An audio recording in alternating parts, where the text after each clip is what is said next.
A new dating site has emerged for those who are in polyamorous relationships or just want to swing and have a little bit of fun. It's called OpenMinded, and it's created by the same person behind a lot of different dating sites, which we'll get to in just a second.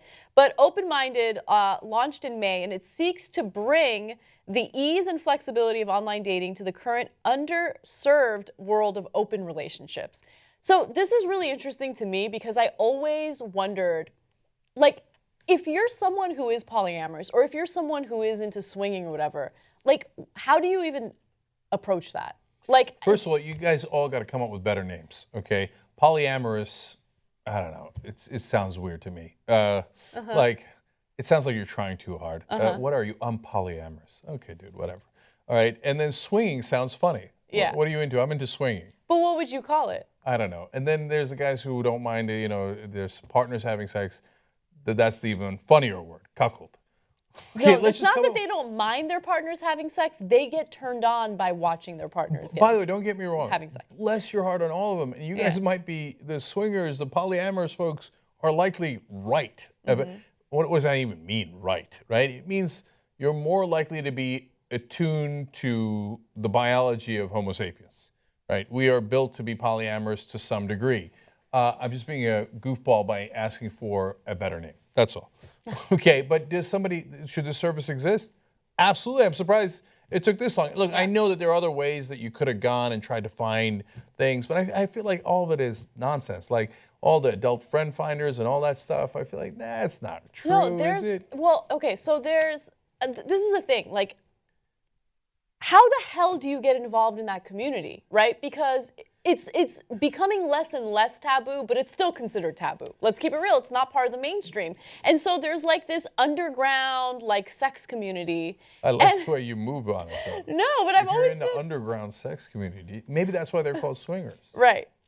Like, how do you approach it? Like, it's really interesting to me. So this guy who created this app or online dating site did it for that purpose, to kind of make it easier for people to hook up and connect and meet one another if they're part of this community. So he's building the Underground Railroad for swingers. He's the Harriet Tubman of swingers. Yes. Okay, sorry for doing that. Okay. Yeah, it's kind of terrible. But that's unacceptable. Okay, I denounce and reject myself and we move forward. So, look, I think since we're not in that community, we don't get it. The reality is that community knows how to find each other super easy. Like in the old days, it used to be the alternative papers. In any city, you'd go and you'd be like, okay, would you like to have sex with my wife? Because I'd like to have sex with your wife. And people would be like, yes. They would put that in alternative papers? Pretty much, yeah. Oh, okay. My understanding is classifieds, et cetera, right? That's amazing. Okay. Yeah, and now there are websites for it. This one's getting good publicity. They're, making a new effort in this direction. But I bet that, I'd almost invest in it. I don't know if I'd do it, but I'd invest in them, right? Yeah. Because guess what? This society is going to be more and more polyamorous. Yeah. Because look, even at this point, about half of the country, half the kids that are born now in America are born outside of marriage. So, and obviously the famous roughly 50% divorce rate in the country. Yep. So there's that on top of people going, hey, maybe we can stay married, but realize that we're not built to be monogamous. Yeah, so I had an interview with Chris Ryan about this, and I know you did too, but mine was specifically like focused on like how, like the psychology behind having an open relationship and whether or not it really works, all of that. And there's a separation between an emotional connection with someone and then just pure sexual connection, right?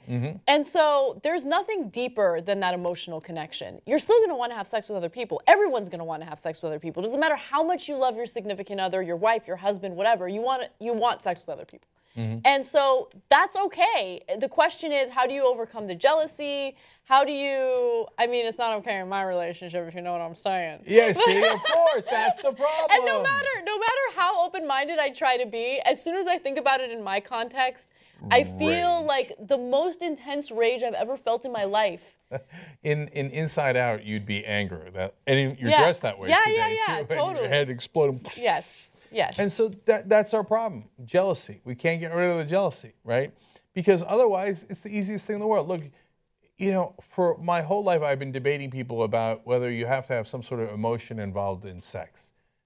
and anyone who says it, I reject you. Okay, you're not. What you're saying is not true. Okay, so now here's what I mean by that. If you view sex as purely an act of love and you view it as completely emotional, I'm not saying you're wrong about that. That's how you view it and how you feel about it. Of course, that's perfectly fine to think that for your perspective. If you think everybody feels that way, you are wrong, okay?